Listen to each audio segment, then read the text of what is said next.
나는 노세희 아사의 할아버지요. 면회를 왔소. 쓰레기 냄새나는 거지 같은 노숙자는 출입 금지입니다. 무슨 소리요? 나는 해병이요, 해병이라고요. 그러면 증명해 보세요. 신분증이라도 있으시고요. 신분증은 없지만 내 군번줄이 있어. 이딴 거 어디서든 살 수 있는데요. 출입 불가입니다. 공문도 없고 가족임을 증명할 서류도 없잖아요. 이런 고물 같은 수통 가지고 와서 어쩌자는 겁니까? 당장 돌아가지 않으면 신고하겠습니다. 전 장병 즉시 집합. 반복한다. 전 장병 즉시 집합. 서울역 지하도에서 한 노인이 폭행을 당해 의식불명 상태로 병원에 실려갔습니다. 그런데 그 노인의 신원을 조사하던 중 충격적인 사실이 밝혀졌습니다. 그 노인은 바로 그의 이름이 밝혀진 순간 해병대 전체가 멈췄습니다. 구독과 좋아요 눌러주시면 지금 바로 그 노인의 이야기 시작하겠습니다. 새벽 5시 서울역 지하도에 울려 퍼지는 금속 소리가 있습니다. 탕탕탕 규칙적이고 정확한 리듬으로 무언가를 두드리는 소리죠. 다른 노숙자들이 아직 잠에 취해 있을 시간, 노창열은 이미 일어나 앉아 있었습니다. 79살의 그는 겉보기엔 여느 노숙자와 다를 바 없어 보였습니다. 때 묻은 낡은 옷, 구겨진 모자, 그리고 곳곳이 해진 군용 가방 하나. 하지만 그의 움직임은 달랐습니다. 등을 곧게 펴고 앉아 마치 열병식을 받는 것처럼 단정한 자세를 유지하고 있었죠. 하나, 둘, 셋. 노창열은 작은 목소리로 박자를 세며 군용 포트를 두드렸습니다. 그 소리에 잠들어 있던 옆 노숙자가 짜증스럽게 몸을 뒤척였습니다. 아침부터 시끄럽게 뭐하는 거야, 영감아. 노창열은 고개를 돌리지 않고 대답했습니다. 기상 나팔 소리 못 들었소? 이미 5시 10분이 지났는데. 뭔 소리야? 여기가 군대야? 군인은 어디서든 군인이요. 노창열의 목소리에는 흔들림이 없었습니다. 다른 노숙자는 콧방귀를 뀌며 다시 돌아 누웠습니다. 하지만 노창열은 개의치 않았습니다. 그에게는 자신만의 규칙이 있었고 그 규칙은 지난 10년간 한 번도 어긴 적이 없었습니다. 군용 포트에 물이 끓기 시작했습니다. 노창열은 포트를 내려놓고 이번엔 또 다른 소중한 물건을 꺼내 들었습니다. 철제 수통이었습니다. 표면이 우울하게 변색되었지만 그 안에서 나는 금속 소리는 여전히 선명했습니다. 수통을 열자 3가지 물건이 나타났습니다. 빛바랜 군번줄, 누런 편지 한 통, 그리고 작은 금속 조각. 노창열은 금속 조각을 먼저 집어들었습니다. 거기에는 8글자가 새겨져 있었습니다.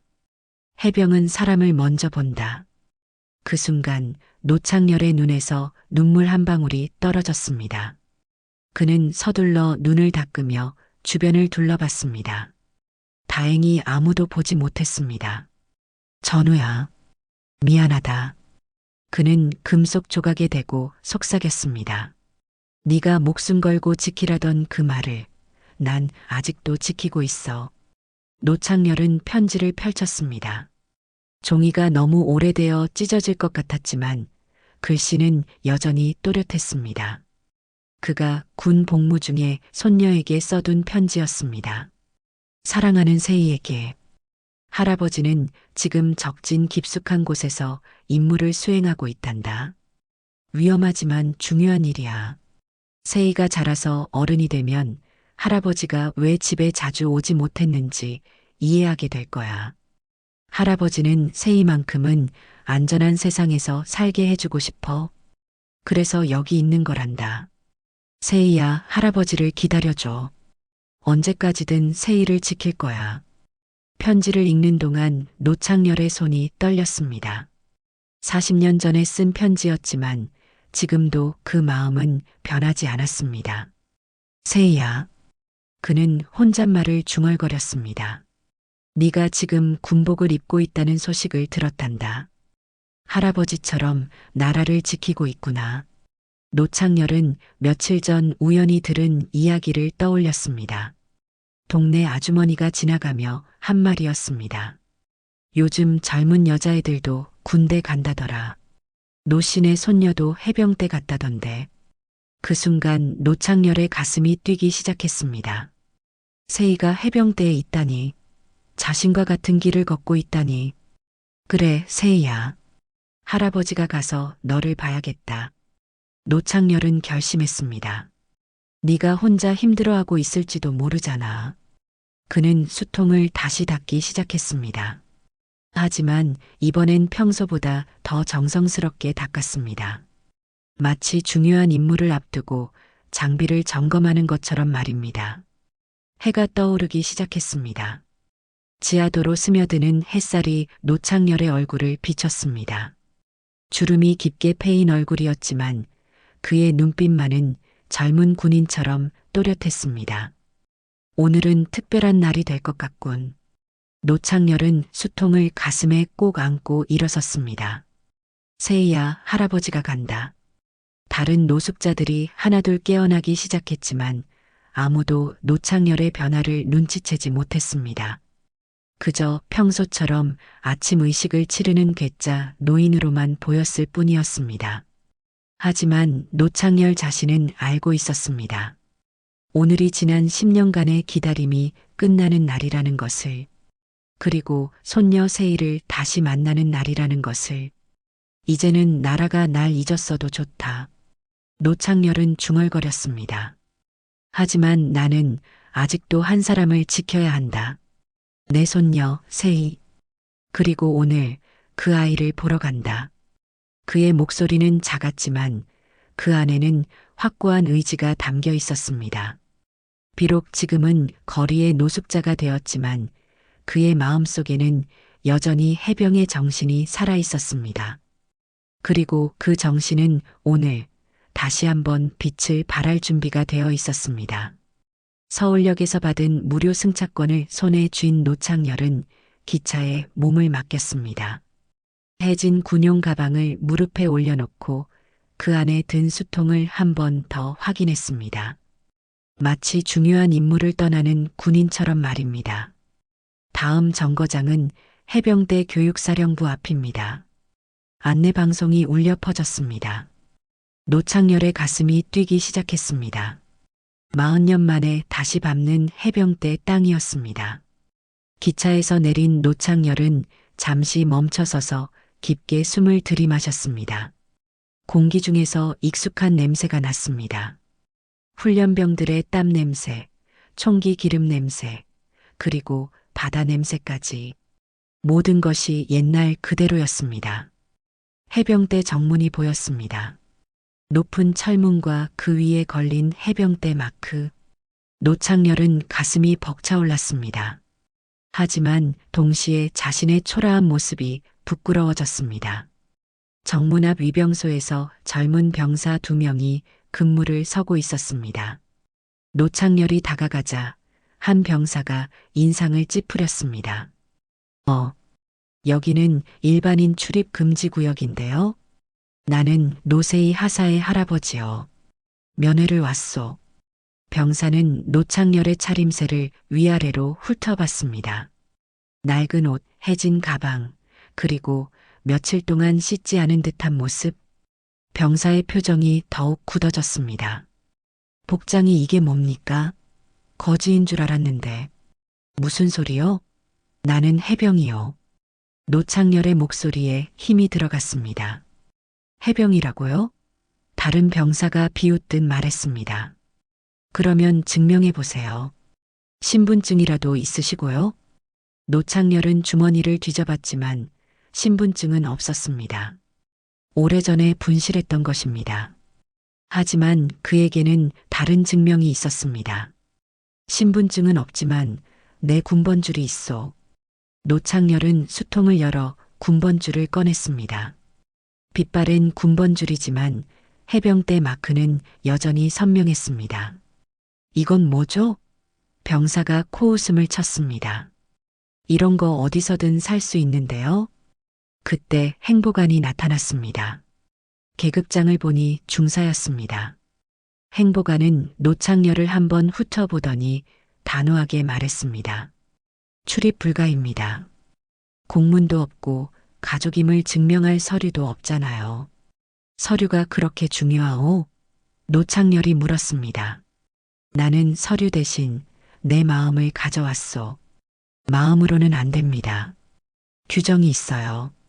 노창렬은 다시 수통을 열었습니다. 이번엔 그 안에 든 편지와 금속 조각을 꺼냈습니다. 그럼 이건 어떻소? 내가 손녀에게 쓴 편지와 내 전우가 남긴 유언이요. 행보가는 관심 없다는 듯 고개를 저었습니다. 규정은 규정입니다. 돌아가세요. 잠깐만요. 노창렬은 절박한 목소리로 말했습니다. 세희가 요즘 힘들어한다는 소식을 들었소. 혹시 징계라도 받은 건 아니오? 그 순간 행보관의 표정이 미묘하게 변했습니다.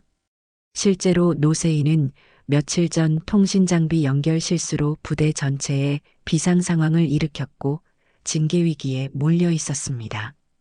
그런 건 가족이라도 알려드릴 수 없습니다. 그럼 정말 무슨 일이 있는 거로군. 노창렬의 얼굴이 굳어졌습니다. 내가 꼭 만나야 하오. 안 된다고 했잖아요. 행보관이 소리쳤습니다. 당장 돌아가지 않으면 신고하겠습니다.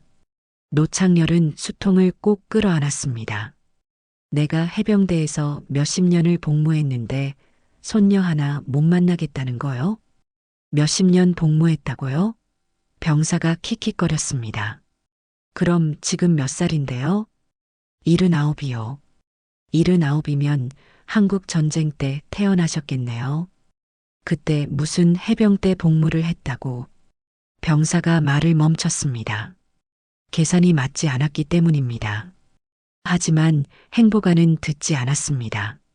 그만 가세요. 더 이상 시간 낭비하지 맙시다. 그 순간이었습니다. 행보관이 짜증이 난 듯 발로 노창렬의 수통을 찼습니다. 이런 곰을 가지고 와서 뭐 하자는 거예요? 수통이 바닥에 떨어지면서 뚜껑이 열렸습니다. 안에 든 군번줄, 편지, 금속 조각이 아스팔트 위로 흩어졌습니다. 아! 노창렬은 무릎을 꿇고 흩어진 물건들을 주워 담았습니다. 그의 손이 떨리고 있었습니다. 할아버지, 어디선가 젊은 여자의 목소리가 들렸습니다. 노창렬이 고개를 들어보니 해병대 군복을 입은 젊은 여군이 철문 너머로 자신을 바라보고 있었습니다. 바로 노세희였습니다. 세희야? 노창렬의 목소리가 떨렸습니다. 하지만 세희는 머뭇거리기만 했습니다. 할아버지의 초라한 모습이 충격적이었습니다. 그리고 동료들이 지켜보는 상황에서 나서기가 어려웠습니다. 저 사람 아세요? 옆에 있던 동료가 물었습니다. 세희는 대답하지 못했습니다. 그 순간 행보관이 다시 소리쳤습니다. 빨리 가세요. 더 이상 여기서 소란 피우지 마시고. 노창렬은 수통을 품에 안고 천천히 일어섰습니다. 세희와 눈이 마주쳤지만 세희는 고개를 돌렸습니다. 세희야. 노창렬은 작은 목소리로 불렀지만 세희는 듣지 않은 척했습니다. 결국 노창렬은 돌아서야 했습니다. 40년 만에 다시 찾은 해병대 땅에서 그는 쫓겨나고 있었습니다. 그것도 자신의 손녀가 보는 앞에서 말입니다.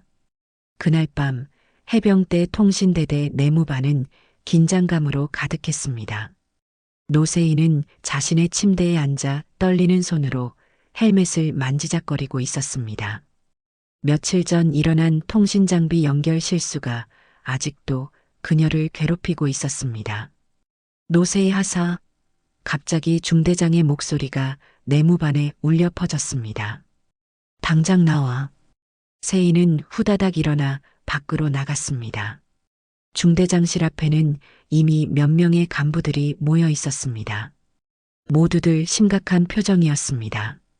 노세희 하사, 내가 지난주에 저지른 통신장비 연결 실수 때문에 부대 전체가 비상 상황에 빠졌다는 걸 알고 있나? 예. 죄송합니다.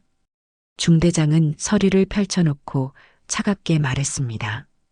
이번 실수로 인해 작전 지휘망이 완전히 마비되었다. 만약 실제 상황이었다면 어떻게 될 뻔했는지 생각해 봤나? 세인은 고개를 숙였습니다. 그 실수는 정말 사소한 케이블 연결 착오였습니다. 하지만 그 작은 실수가 부대 전체의 통신망을 혼란에 빠뜨렸습니다. 죄송합니다. 다시는 그런 일이. 다시는? 중대장이 비웃었습니다. 너도 너 할아비처럼 쓸모없는 민폐였나 보지. 그 순간 세이의 얼굴이 새하얗게 변했습니다. 할아버지가 뭐라고 하셨습니까? 아, 모르고 있었나? 오늘 낮에 너네 할아버지라는 사람이 여기 와서 난리를 쳤어. 거짓골로 와서는 면회 안 시켜준다고 고함을 지르더군. 세이의 가슴이 철렁 내려앉았습니다. 정문에서 본 그 노인이 정말 할아버지였던 것입니다. 그래서 우리가 쫓아냈지. 그런 할아버지의 그런 손녀구나 싶더라고. 할아버지는 해병이었어요. 세이가 작은 목소리로 말했습니다. 해병? 중대장이 코웃음을 쳤습니다. 그 거짓골로 설마 그런 말을 믿는 건 아니겠지? 정말이에요. 할아버지는 됐어. 중대장이 소리쳤습니다. 어쨌든 너는 내일부터 일주일간 영창이다. 그리고 징계위원회에 회부될 예정이니까 각오해. 세이는 아무 말도 할 수 없었습니다. 할아버지의 초라한 모습과 자신을 바라보던 슬픈 눈빛이 계속 떠올랐습니다. 왜 그때 나서지 못했을까요? 왜 모른 척 했을까요? 내무반으로 돌아온 세이는 침대에 주저앉았습니다. 동료들이 걱정스럽게 바라봤지만 아무도 선뜻 다가오지 못했습니다. 징계를 받을 처지의 사람과 가까이 지내는 것은 자신에게도 불리할 수 있었기 때문입니다. 밤이 깊어졌습니다. 세이는 잠을 이룰 수 없었습니다. 계속해서 할아버지 생각이 났습니다. 어린 시절 할아버지가 들려주던 이야기들이 하나씩 떠올랐습니다. 세이야, 할아버지는 나라를 지키는 해병이었단다. 해병은 다른 군인들과 달라.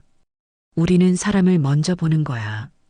그때는 그냥 듣고 넘겼던 말들이었습니다.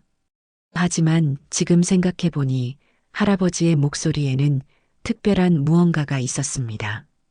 자부심과 슬픔이 섞여 있었던 것 같습니다. 세이는 조용히 일어나 침대 아래 개인 사물함을 열었습니다. 그 안에는 입대할 때 할아버지가 건네준 낡은 수통이 있었습니다. 이건 할아버지가 군복무할 때 쓰던 거야. 내가 군인이 된다니까 주고 싶어서 가져왔어. 그때 할아버지는 이미 치매 증상이 시작되어 있었습니다. 가족들은 할아버지의 말을 대부분 헛소리로 여겼습니다. 하지만 세이만은 그 수통을 소중히 간직했습니다.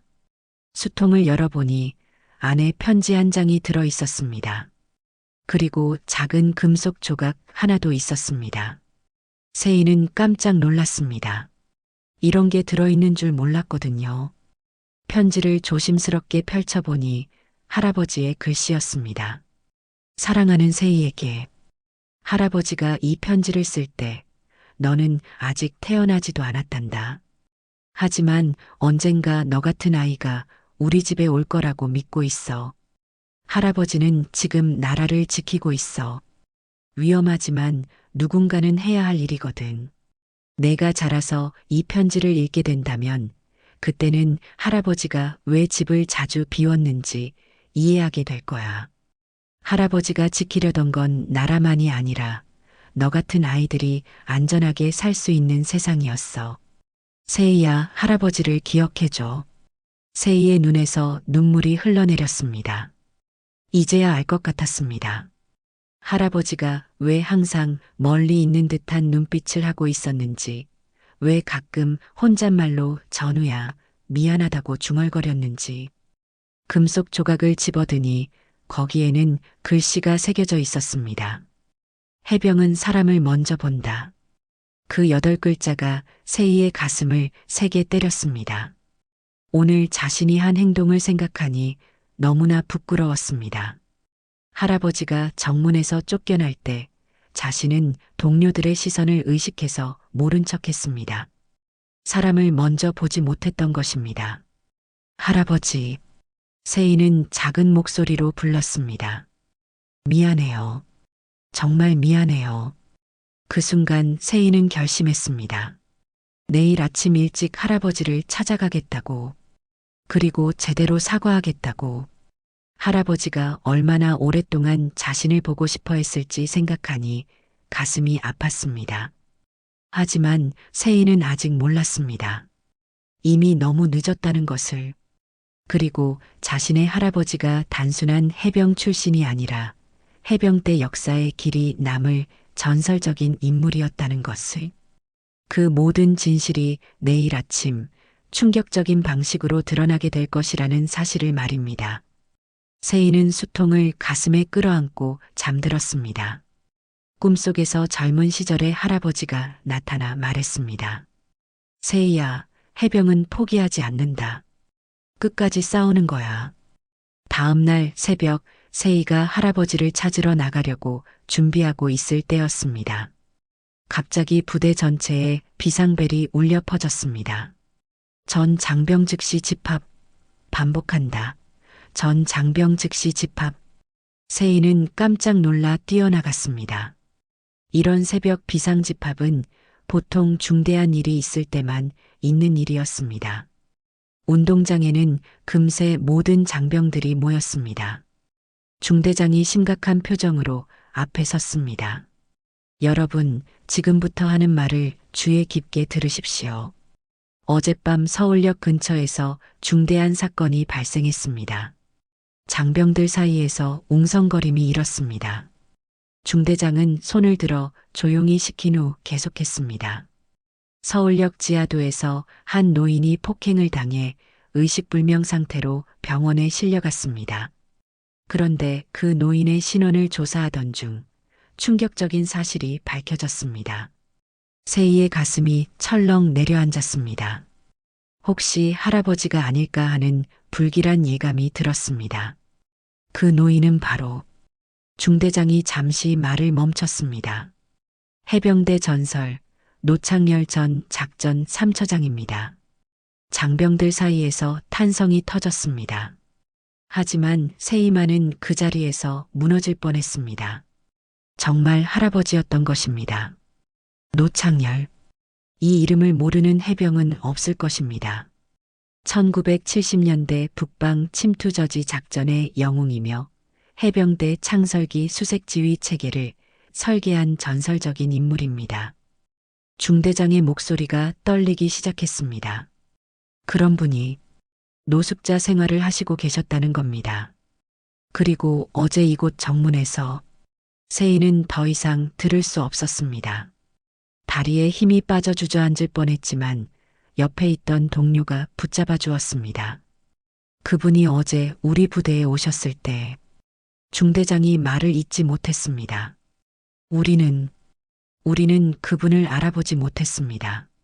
그 순간 어디선가 달려오는 발소리가 들렸습니다. 대대장이 급히 달려와 중대장의 귀에 무언가를 속삭였습니다. 중대장의 얼굴이 더욱 창백해졌습니다. 지금 국방부에서 직접 연락이 왔습니다. 중대장의 목소리가 떨렸습니다. 노창열 전 처장님은 해병대 역사상 가장 중요한 인물 중 한 분입니다.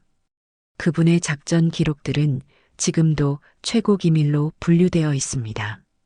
장병들은 숨을 죽이고 들었습니다. 어제까지만 해도 거지라고 여겼던 그 노인이 해병대의 전설이었다니 아무도 믿을 수 없었습니다. 더욱 충격적인 것은 중대장이 세희를 바라봤습니다. 그분의 손녀가 바로 우리 부대에 있다는 것입니다. 노세희 하사. 모든 시선이 세희에게 집중되었습니다. 세희는 얼굴이 새하얗게 질린 채 떨고 있었습니다. 노세희 하사는 앞으로 나오십시오. 세인은 휘청거리며 앞으로 나갔습니다. 중대장은 그제야 자신이 어제 한 말들을 떠올렸습니다. 너도 너 할아비처럼 쓸모없는 민폐였나 보지라고 했던 말이 머릿속에서 맴돌았습니다. 노세희 하사. 중대장의 목소리가 떨렸습니다. 당신의 할아버지는 우리 해병대의 자랑입니다. 세인은 눈물을 참으며 대답했습니다. 저는 몰랐습니다. 할아버지가 그런 분이신 줄. 그때 또 다른 소식이 전해졌습니다. 연락을 받은 참모가 급히 달려와 대대장에게 무언가를 보고했습니다. 대대장의 얼굴이 더욱 심각해졌습니다. 방금 병원에서 연락이 왔습니다. 대대장이 마이크를 잡았습니다. 노창열 전 처장님의 상태가 위급합니다. 의식을 회복하지 못하고 계신다고. 세인은 그 자리에서 무너져 내렸습니다. 동료들이 급히 달려와 부축했지만 세인은 계속 울고 있었습니다. 왜 저는 몰랐을까요? 세이가 흐느꼈습니다. 왜 할아버지를 알아보지 못했을까요? 바로 그 순간 해병대 사령부에서 긴급 지시가 내려왔습니다. 노창열과 관련된 모든 기록을 즉시 검토하라는 것이었습니다. 그리고 어제 정문에서 일어난 일에 대한 전면적인 조사를 시작하라는 명령도 함께 내려왔습니다. 국방기록원에서는 이미 노창열의 복무 기록을 뒤지기 시작했습니다. 1970년대 비밀작전 기록들, 수많은 표창장과 훈장 기록들, 그리고 해병대 발전에 기여한 각종 제안서들이 쏟아져 나왔습니다. 이건 정말 대단하군. 기록원 직원이 감탄했습니다. 이분이 설계한 수색지휘 체계가 지금도 우리가 쓰고 있는 시스템의 기반이야. 한편 병원에서는 노창열이 여전히 의식불명 상태였습니다. 하지만 그의 가슴 위에는 여전히 그 낡은 수통이 놓여 있었습니다. 간병인이 치우려고 했지만 노창열의 손이 수통을 놓지 않았습니다. 이상하네요. 간호사가 말했습니다. 의식이 없는데도 그 물건만은 절대 놓지 않으세요. 세인은 병원으로 달려갔습니다. 부대에서 특별히 외박을 허가해 준 것입니다. 중환자실 앞에서 세인은 무릎을 꿇고 울었습니다. 할아버지, 미안해요. 정말 미안해요. 할아버지가 그런 대단한 분이신 줄 몰랐어요. 아니, 알았어도 달라지지 않았을 거예요. 할아버지는 할아버지니까요. 하지만 이미 늦었습니다. 노창열은 깊은 혼수 상태에 빠져 있었고 의사들은 깨어날 가능성이 희박하다고 했습니다. 그날 밤 해병대 전체가 충격에 휩싸였습니다. 자신들이 전설을 알아보지 못했다는 자책감과 함께 노창열이라는 이름이 다시 한번 해병대 역사에 새겨지고 있었습니다. 그날 오후 해병대 사령부는 비상사태였습니다. 사령관실에는 평소보다 훨씬 많은 사람들이 모여 있었습니다. 참모진들은 물론이고 국방부에서 급파된 조사관들까지 자리를 차지하고 있었습니다. 보고하겠습니다. 정보참모가 두꺼운 파일을 들고 일어섰습니다. 노창열 전 처장의 복무 기록을 전면 재검토한 결과 충격적인 사실들이 밝혀졌습니다. 사령관이 엄숙한 표정으로 고개를 끄덕였습니다. 계속하시오. 노창열 전 처장은 1970년부터 1985년까지 해병대 작전 3처장으로 복무하셨습니다. 그런데 그분의 작전 기록들이 정보참모의 목소리가 떨렸습니다. 대부분 1급 기밀로 분류되어 있어서 지금까지 공개되지 않았습니다. 회의실이 조용해졌습니다. 모든 사람들이 숨을 죽이고 들었습니다. 북방 침투 저지 작전에서 그분이 설계한 방어망은 총 127차례의 침투 시도를 모두 차단했습니다. 단 한 번의 실패도 없었습니다. 정보참모가 계속했습니다. 그리고 현재 우리가 사용하고 있는 수색지휘 체계의 80%가 그분의 설계를 기반으로 하고 있습니다.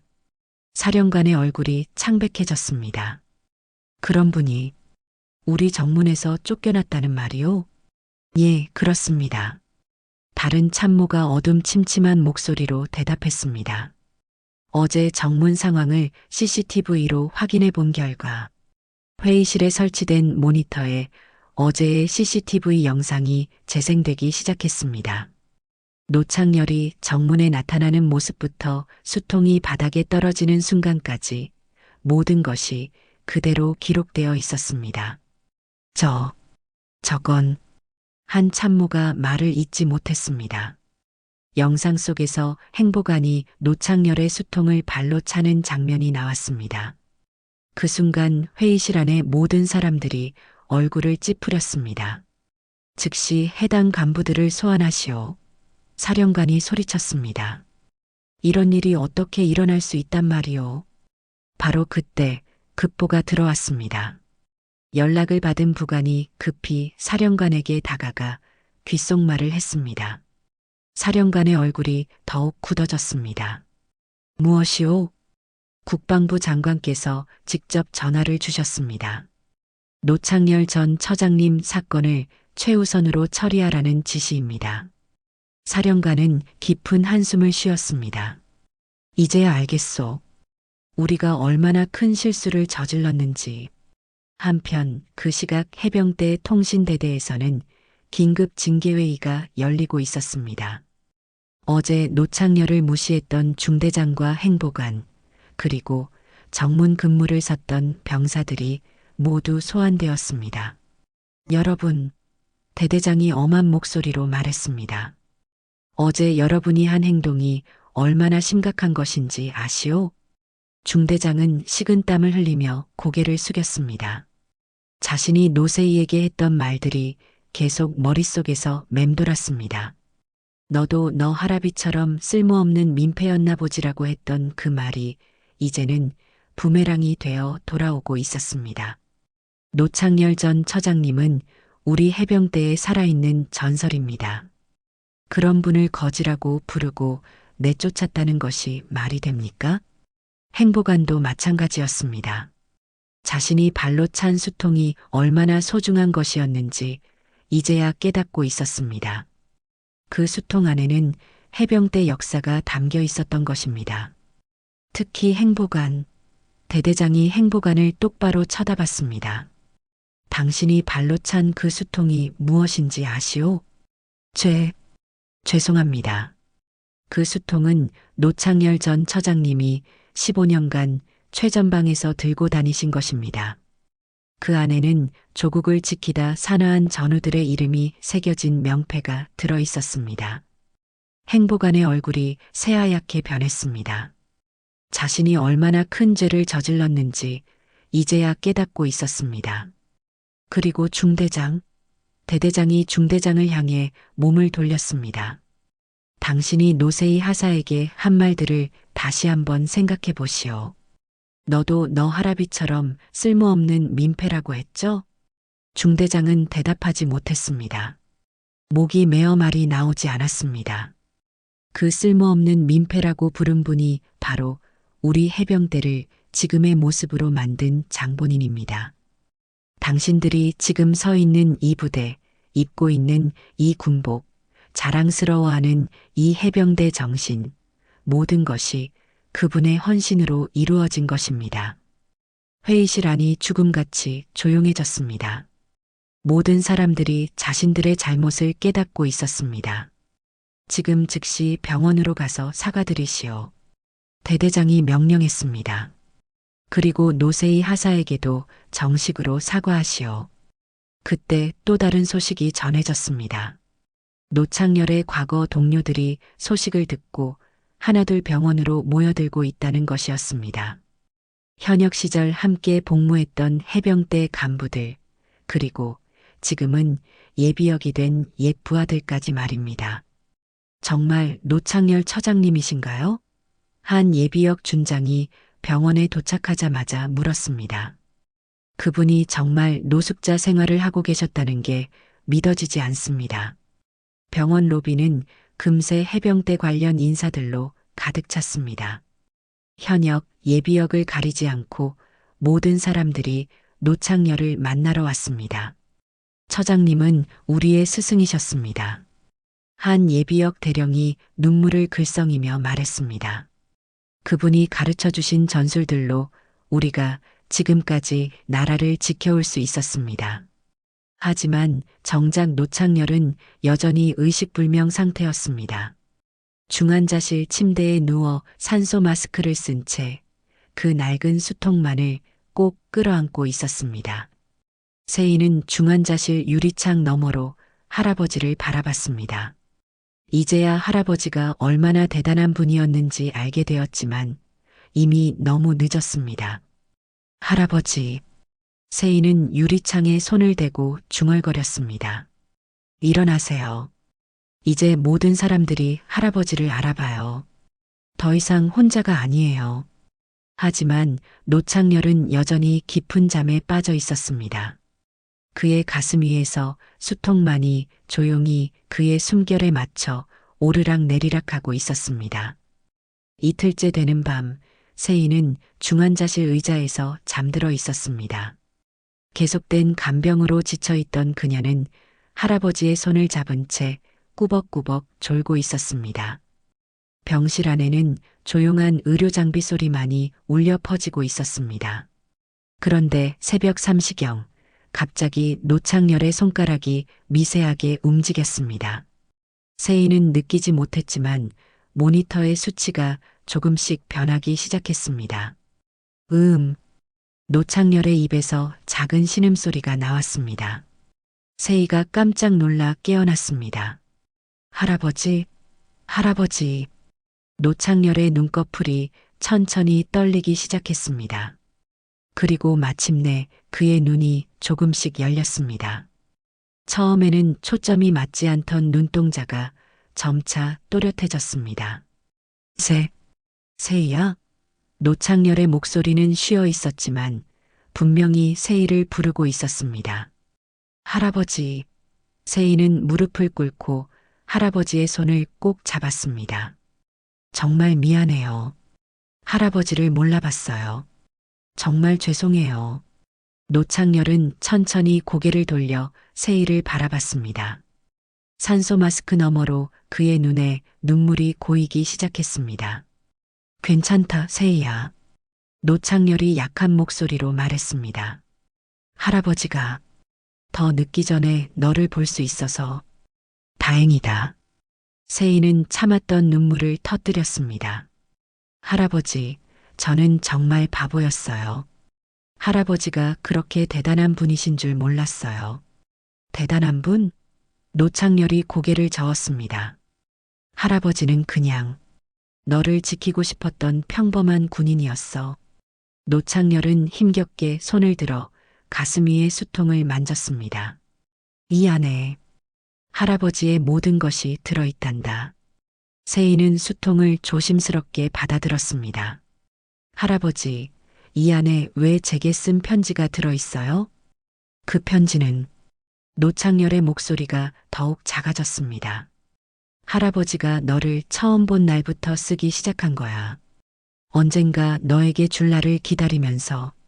세이가 수통을 열자 그 안에서 편지와 함께 군번줄, 그리고 금속 조각이 나왔습니다. 노창열은 금속 조각을 가리켰습니다. 그건 할아버지의 전우가 남긴 마지막 유언이야. 노창열의 목소리에 떨림이 있었습니다. 김상철이라는 친구였어. 적의 기습 공격을 받았을 때 그 친구가 할아버지를 구하고 숨져갔단다. 세이는 금속 조각을 들어 그 글씨를 읽었습니다. 해병은 사람을 먼저 본다. 상철이가 마지막에 한 말이야. 노창열이 눈을 감고 말했습니다. 총구를 겨누기 전에 상대가 누구인지 먼저 봐야 한다고. 사람을 먼저 보라고. 세이는 이제야 그 말의 의미를 이해했습니다. 할아버지가 정문에서 쫓겨날 때 자신은 사람을 먼저 보지 못했던 것입니다. 할아버지라는 사람이 아니라 외모와 상황만 봤던 것입니다. 할아버지, 세희가 흐느꼈습니다. 저는 할아버지를 사람으로 보지 못했어요. 그냥 창피한 노인으로만 봤어요. 아니다, 세희야. 노창렬이 손을 뻗어 세희의 뺨을 쓸어줬습니다.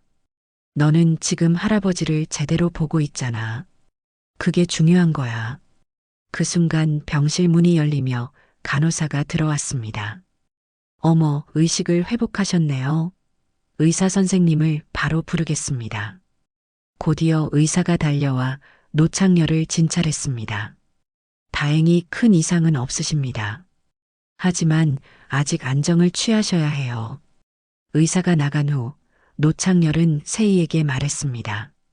세희야, 할아버지가 내게 마지막으로 하고 싶은 말이 있어. 마지막이라니요? 할아버지는 괜찮아지실 거예요. 들어봐, 세희야. 노창렬의 목소리가 진지해졌습니다. 군인은 총보다 먼저 사람을 겨눠야 한다. 그걸 잊는 순간 해병이 아니야. 세희는 고개를 끄덕였습니다. 네, 할아버지. 그리고 노창렬이 수통을 가리켰습니다. 이제 이 수통은 내 것이야. 할아버지의 임무는 끝났어. 이제 내가 이어받아야 해. 임무요? 사람을 지키는 임무 말이야. 노창렬이 미소를 지었습니다.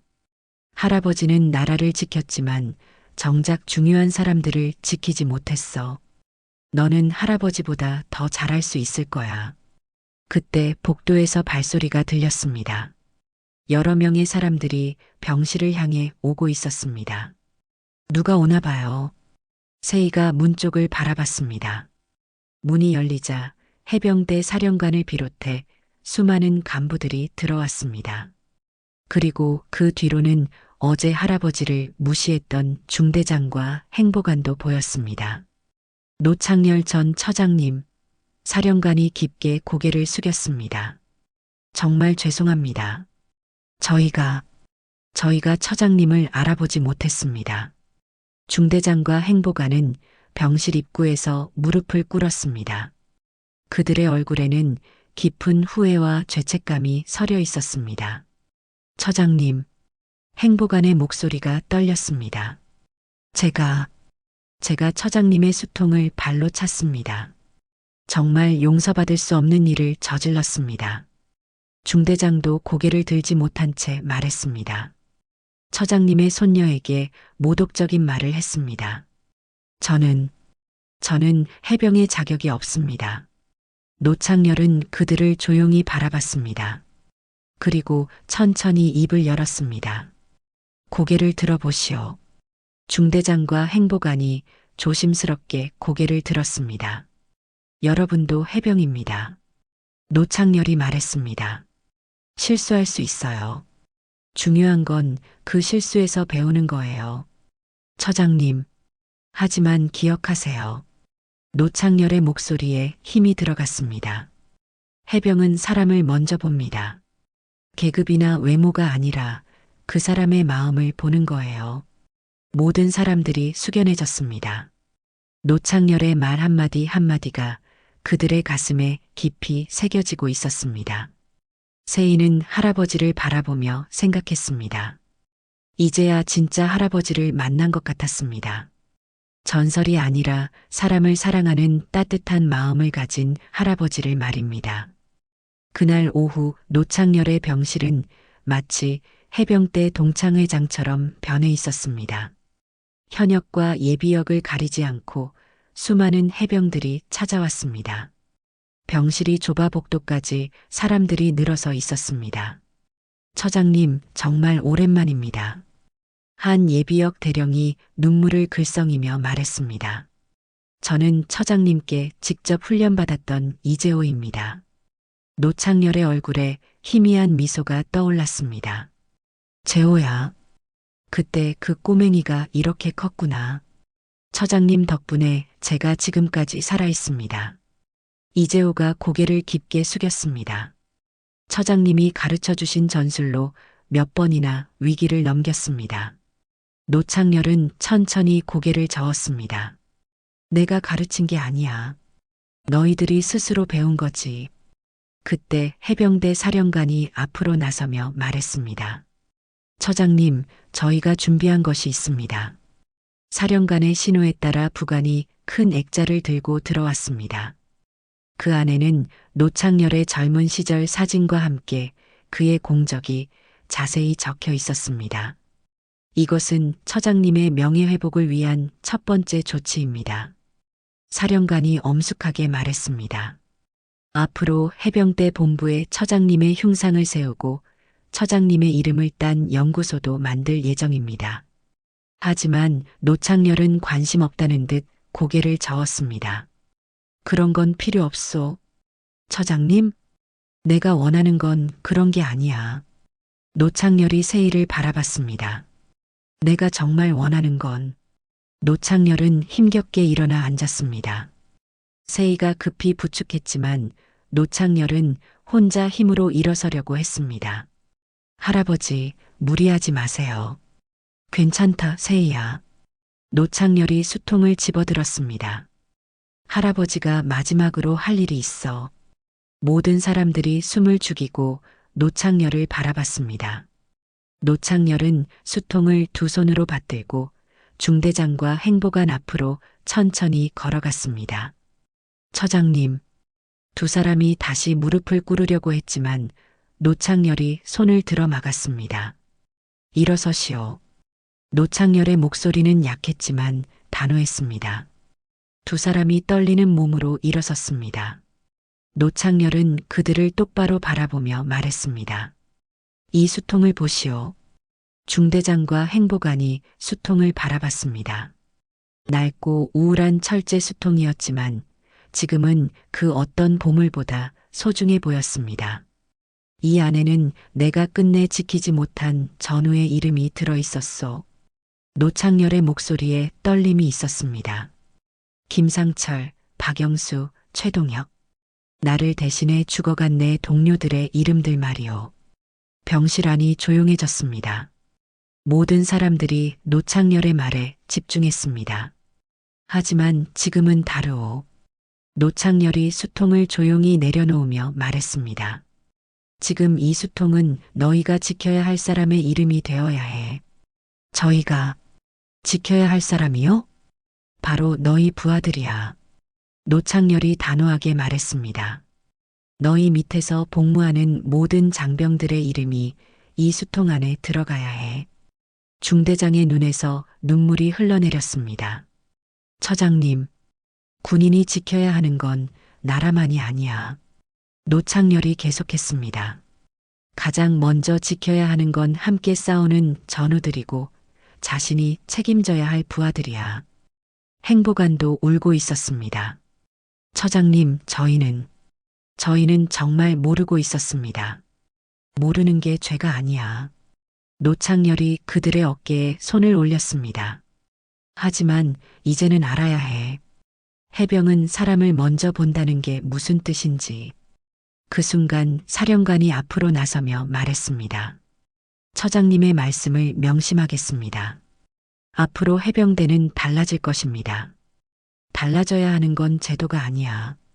노창열이 고개를 저었습니다. 달라져야 하는 건 마음이야. 노창열은 다시 세희를 바라봤습니다. 세희야, 이제 내가 이 수통을 가져야 해. 할아버지, 이건 그냥 물건이 아니야. 노창열이 수통을 세희의 손에 쥐어주었습니다. 이건 약속이야. 사람을 지키겠다는 약속. 세희는 수통을 받아들며 무거운 책임감을 느꼈습니다. 이제 이 수통은 할아버지의 유산이 아니라 자신이 지켜나가야 할 사명이 되었습니다. 할아버지가 지키려던 사람들을 이제 내가 지켜야 해. 노창열이 세희의 손을 꼭 잡았습니다. 하지만 할아버지보다는 더 잘할 수 있을 거야. 왜요? 할아버지는 총만 보고 살았거든. 노창열이 미소를 지었습니다. 하지만 너는 사람을 먼저 볼 줄 아니까.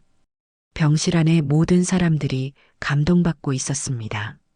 노창열의 말 한마디 한마디가 그들의 마음에 깊이 새겨지고 있었습니다.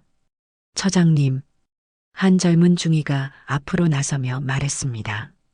저희도 처장님처럼 되고 싶습니다. 나처럼 되지 마라. 노창렬이 고개를 저었습니다. 나보다 더 나은 해병이 되어라. 그 순간 복도에서 또 다른 소식이 전해졌습니다. 국방부에서 공식적으로 노창렬의 명예회복을 위한 특별 조치를 발표했다는 것이었습니다.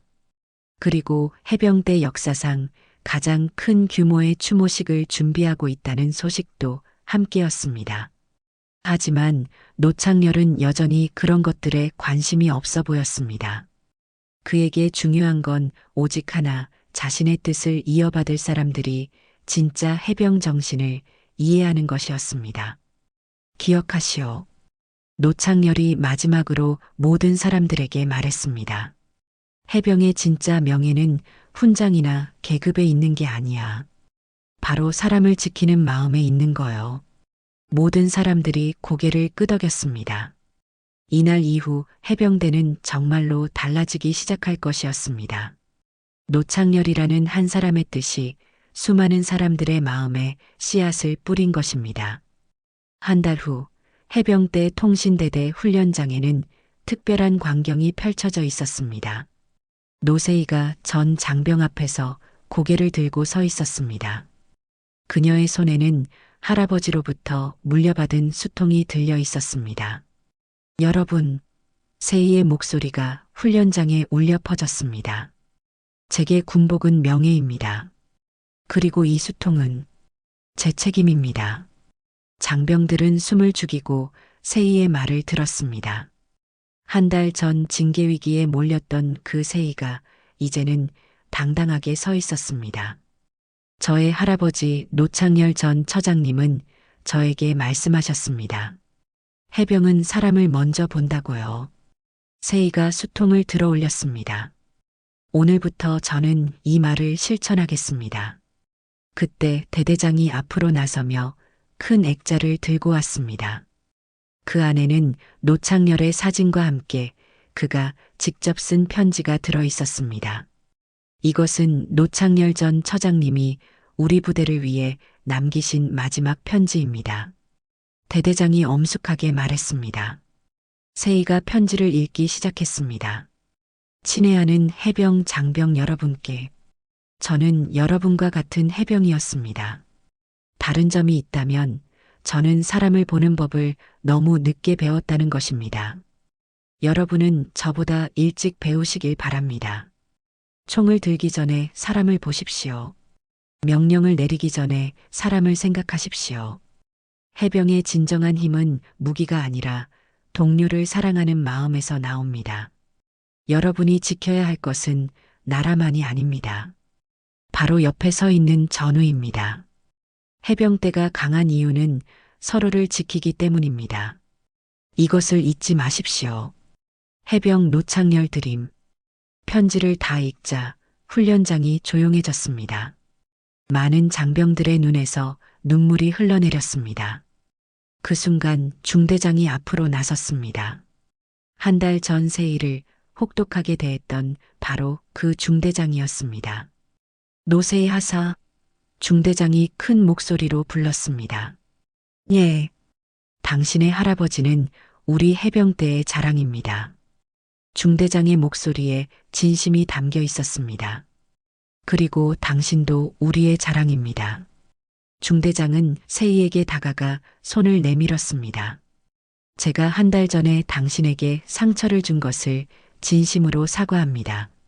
앞으로는 당신의 할아버지가 가르쳐 주신 대로 사람을 먼저 보겠습니다. 세희는 중대장의 손을 맞잡았습니다. 감사합니다, 중대장님. 저도 더 나은 해병이 되겠습니다. 행보관도 나서서 깊게 고개를 숙였습니다. 노세희 하사 그리고 노창렬 전 처장님께 진심으로 사과드립니다. 앞으로 저는 모든 장병을 가족처럼 대하겠습니다.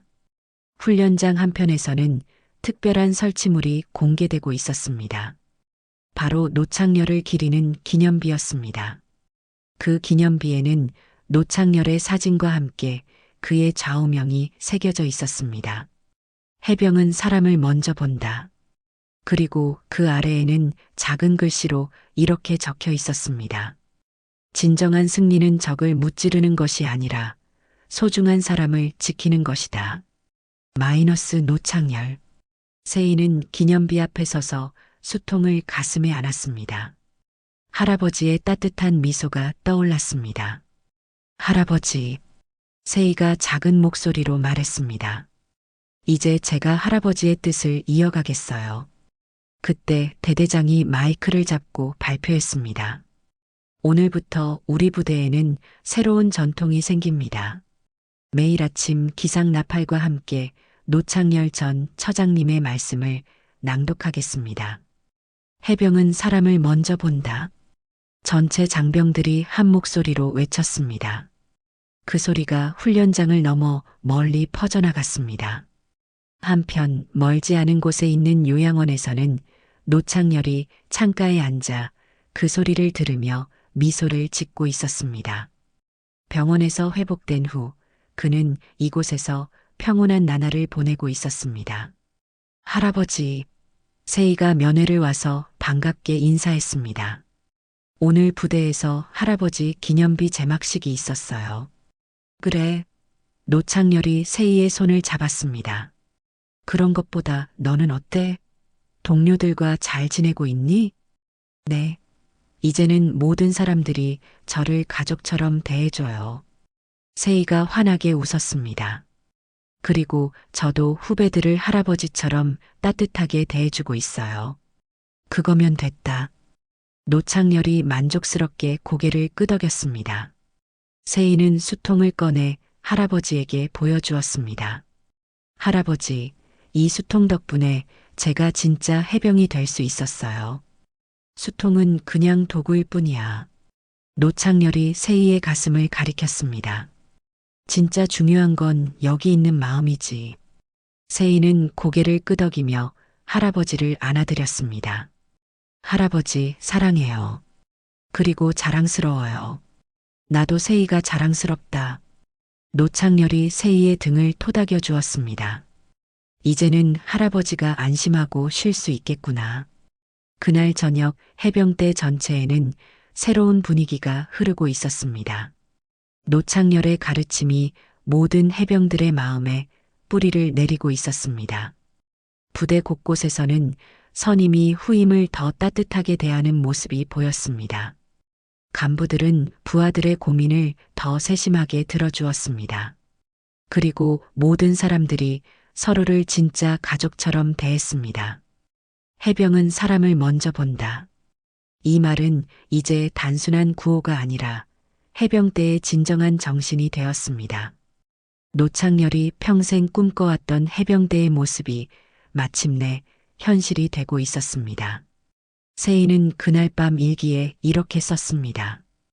오늘 할아버지가 말씀하셨다. 해병대가 그를 잊었어도 그는 해병대를 지키고 있었다고. 그리고 그날 이후 해병대는 다시 사람을 보기 시작했다고. 이제 나도 할아버지처럼 사람을 먼저 보는 해병이 되겠다. 그래서 할아버지가 지키려던 그 꿈을 이어가겠다. 노창열의 이야기는 이렇게 끝이 났지만 그의 정신은 계속해서 이어져 나갈 것입니다. 수많은 해병들의 마음속에서 그리고 세이를 통해서 말입니다. 진정한 영웅은 사라지지 않습니다. 그들의 정신이 다른 사람들에게 전해져 계속 살아가기 때문입니다. 노창열은 이제 평안히 쉴 수 있게 되었습니다. 자신이 평생 꿈꿔왔던 해병대가 마침내 완성되었기 때문입니다. 나이가 들수록 세상이 차갑게 느껴질 때가 있지만 진짜 따뜻함은 사람과 사람 사이에 있습니다. 이 이야기가 마음에 드셨다면 구독 버튼을 눌러주시고 주변 분들께도 전해주세요. 우리 모두가 서로에게 노창열 할아버지 같은 존재가 되어봅시다.